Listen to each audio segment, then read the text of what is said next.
Hello বন্ধুরা, মজুমদার হিসেবে আজকে তোমাদের দেখাবো একটা দারুণ রেসিপি। আজ তোমাদের বানিয়ে দেখাবো সর্ষে পাবদা।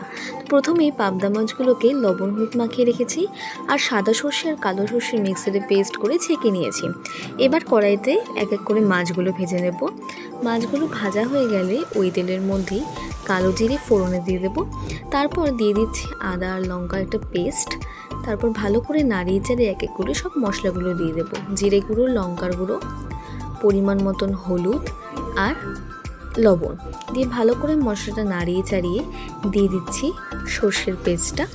ভালো করে নেড়ে ছেড়ে এবার দিয়ে দিচ্ছি কোকোনাট মিল্কটা দিয়ে একটু নেড়ে ছেড়েই দিয়ে দিচ্ছি পরিমাণ মতন চিনি।